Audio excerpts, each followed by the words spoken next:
Halo, Assalamualaikum warahmatullahi wabarakatuh. Pada kali ini saya akan membawakan materi tentang konsep dasar hak asasi manusia. Ada beberapa sub materi yang akan dibahas. Yang pertama adalah konsep hak asasi manusia. Yang kedua, perkembangan pemikiran HAM. Kemudian yang ketiga, mazhab pemikiran hak asasi manusia. Nah, sekarang kita bahas yang pertama adalah konsep dasar hak asasi manusia. Hak asasi manusia itu adalah hak-hak yang dimiliki manusia semata-mata. Manusia memilikinya bukan karena diberikan kepadanya oleh masyarakat atau berdasarkan hukum positif, tetapi karena semata-mata berdasarkan pada martabatnya sebagai manusia. Walaupun setiap orang itu terlahir dengan warna kulit, jenis kelamin, bahasa, budaya, dan keluarga negara yang berbeda-beda, tetapi tetap mempunyai hak-hak tersebut, yaitu hak asasi manusia. Nah, inilah sifat universal dari hak-hak asasi manusia. Tetapi selain bersifat universal, hak-hak itu juga dapat dicabut. Juga tidak dapat dicabut. Saya ulangi lagi, hak-hak itu tidak dapat dicabut. Artinya apa? Seburuk apapun perlakuan yang telah dialami oleh seseorang atau betapapun bengisnya perlakuan seseorang, maka tidak akan berhenti menjadi manusia. Ya, seorang itu tidak akan berhenti menjadi manusia. Dan karena itu tetap memiliki hak-hak asasi manusia. Ya. Nah, dari mana asal-usul gagasan tentang hak asasi manusia? Bahwa asal-usul gagasan mengenai hak asasi manusia itu bersumber dari teori hak kodrati atau natural right theory, yaitu pada zaman kuno dengan filsafat stoika hingga ke zaman modern melalui tulisan-tulisan hukum kodrati Santo Thomas Aquinas, Hugo de Groot, ya, yaitu seorang ahli hukum Belanda yang kemudian dinobatkan sebagai bapak hukum internasional, yaitu mengembangkan lebih lanjut teori hukum kodrati Aquinas menjadi pemikiran sekuler yang rasional. Nah, jadi ini. Kemudian John Locke mengajukan pemikiran mengenai teori hak-hak kodrati.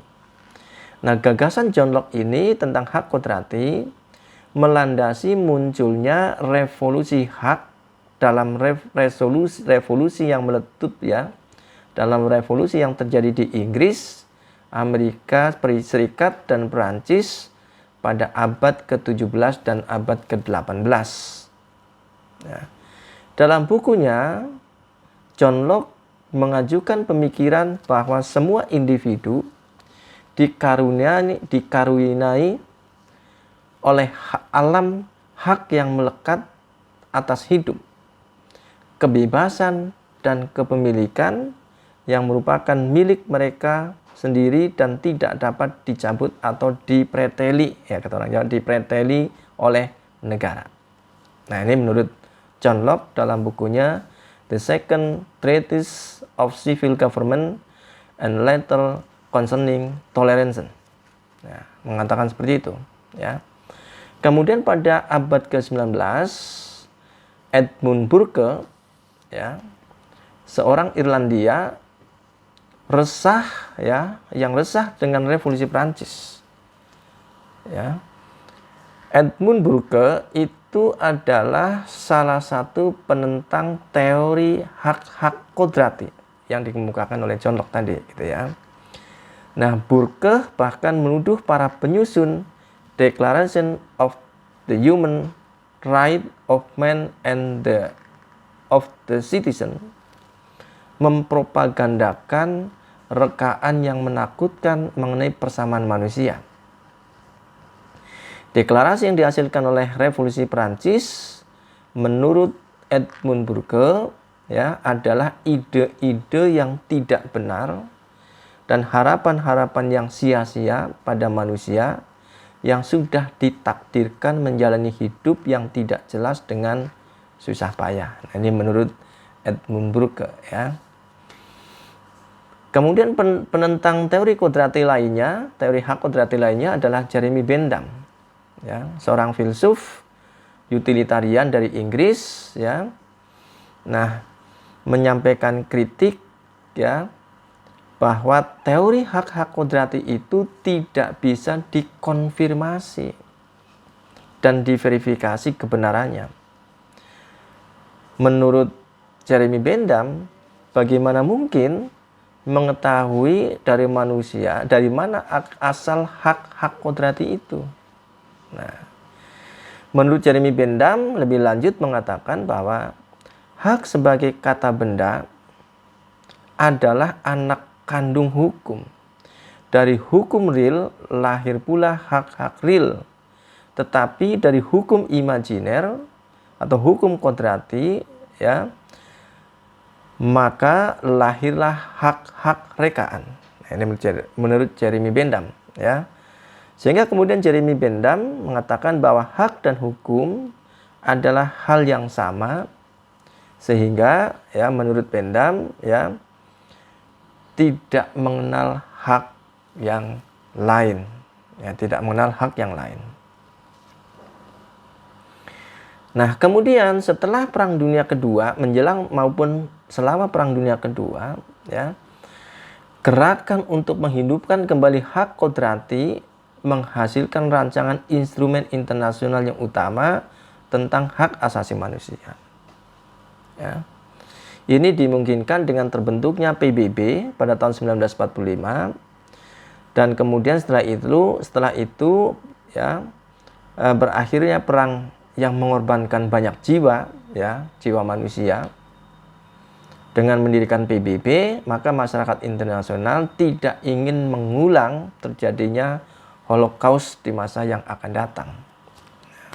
Sehingga jelaslah bahwa teori hak-hak kodrati ini telah berjasa dalam menyiapkan landasan bagi suatu sistem hukum yang dianggap superior ketimbang hukum nasional suatu negara, yaitu norma hak asasi manusia internasional.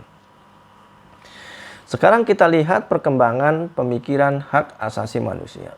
Generasi pertama hak asasi manusia. Ada beberapa generasi perkembangan pemikiran hak asasi manusia. Yang pertama, generasi pertama hak asasi manusia. Nah, generasi pertama hak asasi manusia itu ya memperjuangkan tentang kebebasan. Ya. Nah, kebebasan hak-hak generasi pertama atau hak-hak generasi pertama. Nah, ini sering dirujuk untuk mewakili hak-hak sipil dan politik, yaitu hak asasi manusia yang klasik. Hak ini muncul dari tuntutan untuk melepaskan diri dari kungkungan kekuasaan yang absolut. Ya, kungkungan kekuasaan yang absolut. Dan kekuatan-kekuatan sosial lainnya, ya, seperti yang muncul pada revolusi hak ya di Amerika Serikat dan Prancis pada abad ke-17 dan ke-18. Sehingga hak-hak generasi pertama itu dikatakan sebagai hak-hak klasik.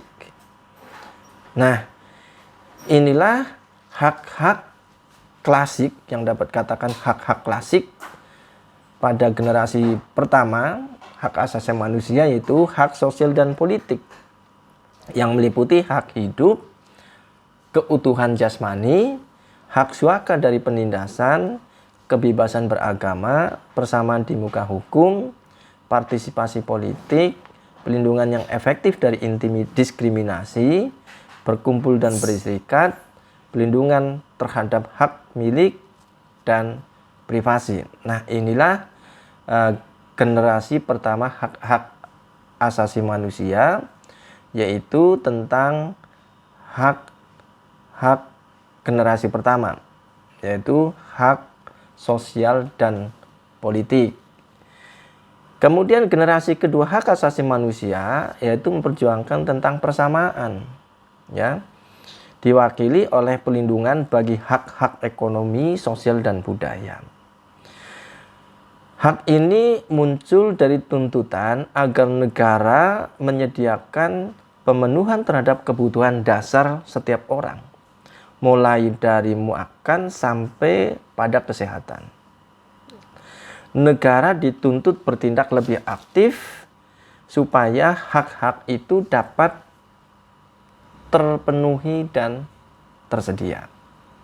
Nah, ini hak-hak ya pada generasi kedua HAM, yaitu hak ekonomi, sosial, budaya yang terdiri dari pekerjaan yang memadai, membentuk serikat pekerja, jaminan sosial dan standar hidup yang memadai, kesehatan, pendidikan, bagian dari kehidupan budaya. Nah, ini hak ekonomi, sosial, budaya, generasi kedua hak asasi manusia.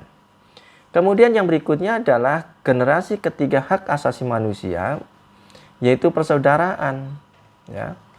Ini diwakili oleh tuntutan atas hak solidaritas atau hak bersama. Hak ini muncul dari tuntutan dari negara-negara berkembang atau dunia ketiga atau negara-negara berkembang gitu ya, dunia ketiga, atas tatanan internasional yang adil. Melalui tuntutan hak ya solidaritas itu, maka negara-negara berkembang menginginkan terciptanya satu tatanan ekonomi dan hukum internasional yang kondusif untuk terjaminnya hak-hak ya seperti hak atas pembangunan, hak atas perdamaian, hak atas sumber daya alam sendiri, kemudian hak atas lingkungan hidup yang baik, dan hak atas warisan budaya sendiri. Nah, inilah ya yang diperjuangkan oleh generasi ketiga hak asasi manusia, yaitu hak solidaritas atau hak bersama. Nah, sekarang adalah generasi keempat hak asasi manusia. Ya. Nah, pengertian HAM generasi keempat itu dipelopori oleh negara-negara di kawasan Asia pada tahun 1983 yang kemudian melahirkan deklarasi hak asasi manusia yang disebut dengan Declaration of the Basic Rights of Asia People and Government. Nah, deklarasi ini lebih maju dari rumusan ketiga, yaitu rumusan hak asasi manusia generasi ketiga. Kenapa? Karena tidak saja mencakup tuntutan struktural, tetapi juga berpihak kepada terciptanya tatanan sosial yang berkeadilan. Nah, ini beberapa masalah deklarasi yang terkait dengan HAM dalam kaitannya dengan pembangunan pada generasi keempat hak asasi manusia. Yang pertama pembangunan berdikari, kemudian yang kedua adalah perdamaian, kemudian partisipasi rakyat, hak-hak berbudaya, hak keadilan sosial. Nah, inilah perkembangan pemikiran hak asasi manusia dari generasi pertama HAM, generasi kedua HAM, generasi ketiga HAM, dan generasi keempat HAM. Nah, sekarang kita lihat ya pandangan universal absolut ya tentang mazhab pemikiran hak asasi manusia. Pandangan universal absolut melihat HAM sebagai nilai-nilai yang universal, tidak menghargai profil sosial budaya yang melekat pada masing-masing bangsa ya. Nah, ini dianut oleh negara-negara maju, sedangkan bagi negara berkembang sebagai alat penekan atau unsur penilai. Nah, ini ya, ini pandangan universal absolut. Yang kedua, pandangan universal relatif dari masa pemikiran HAM. Menurut pandangan universal relatif, selain HAM HAM selain sebagai masalah universal, tetapi perkecualian dan pembatasan yang berdasarkan pada hukum internasional, ya, pada asas-asas hukum internasional tetap diakui keberadaannya. Nah, ini ya. Kemudian yang ketiga adalah pandangan partikularistik absolut, ya, masa pemikiran HAM. Pandangan ketiga adalah pandangan partikularistik absolut, ya, absolut. Nah, masa partikularistik absolut, ya, melihat bahwa hak asasi manusia itu sebagai persoalan masing-masing bangsa tanpa memberikan alasan, ya, yang kuat khususnya dalam melakukan penolakan terhadap berlakunya dokumen-dokumen internasional. Sifatnya egois, defensif, dan pasif. Yang keempat adalah pandangan partikularistik relatif. Pandangan partikularistik relatif melihat HAM di samping sebagai masalah universal juga masalah nasional masing-masing negara. Berlakunya dokumen HAM harus diselaraskan, diserasikan, dan diseimbangkan dan memperoleh dukungan dan tatanan dalam budaya bangsa yang bersangkutan. Kemudian sifatnya tidak sekedar defensi tetapi aktif, juga mencari perumusan dan pembenaran tentang karakteristik hak asasi manusia. Nah, itu ya mazhab pemikiran hak asasi manusia. Demikian materi tentang hak, ya, konsep dasar hak asasi manusia. Semoga dapat membantu Anda dalam mempelajari hak asasi manusia, ya, hukum dan HAM, ya, hukum dan hak asasi manusia. Terima kasih, sampai jumpa pada materi berikutnya. Assalamualaikum warahmatullahi wabarakatuh.